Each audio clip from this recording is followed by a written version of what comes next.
Good morning. Happy 4th of July. This is Coffee with Len. And as you can tell, I'm back in front of the Pacific Ocean. So I'm back home. Yesterday's Coffee with Len was, I was in a parking lot and it just didn't work out real well, did it? It was pixelated and really bad. In fact, yesterday's message was so powerful and important that I'm going to repeat it maybe tomorrow. Today I want to talk about America. I think it's a good day to talk about America. How amazing is it that we live in such an incredible place with so much good, so many benefits, so many things working in our favor.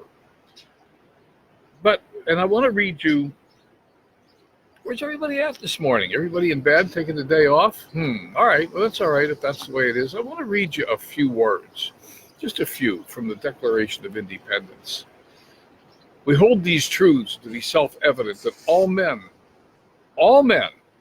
are created equal, that they are endowed by their Creator with certain unalienable rights, that among these are life, liberty, and the pursuit of happiness.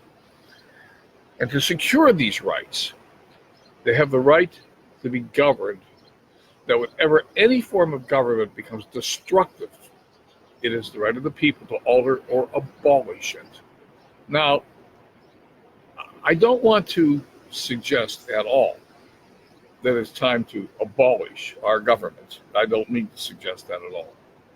But I believe it is time to alter our government. I believe that we should recognize how far we've come and then understand how far there is to go. In the Gettysburg Address, Lincoln talked about government of the people, by the people, for the people. Do we have that today? I don't think so. I think today we have government of the politicians, by the bureaucrats, for the industries. Our government is shaped by the will and desire of major companies like the food industry and the petrochemical industry. So I want to, Joe, good morning, and Chip, good morning. I want to go backwards. Happy birthday, America. It's wonderful to be in such an incredibly good place. But I think, as with all things in life, we need to understand what's really good and preserve it, and understand what needs to be fixed to make it better. And I think there are some things that need to be fixed. I read a piece of the Declaration of Independence that all men are created equal, and they have certain unalienable rights. I also mentioned a piece of the Gettysburg Address. Lincoln talked about government of the people, by the people, for the people. And today, I ask this question: do we truly have a government of the people, by the people, for the people? And I think the answer is we can make some improvements.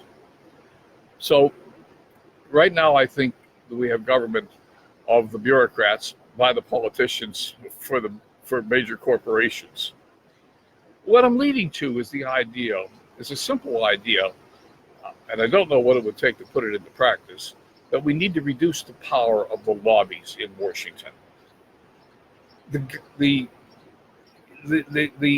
major lobbies, the petrochemical lobby, the food lobbies, and yes, the NRA, major lobbies wield way too much political influence, and they drown out the voice of the common man, the people. Would the people choose to have what a friend of mine used to call frankenfood on their table? And I think the answer is no.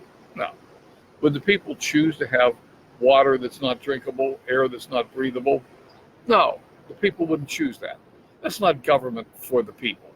It's government for corporations.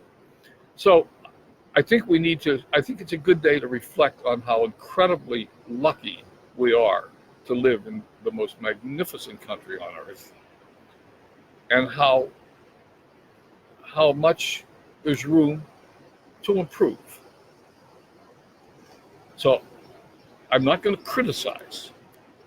As with all human endeavor, perfection is to be sought after, probably never attained. There's room to improve. Things can get better.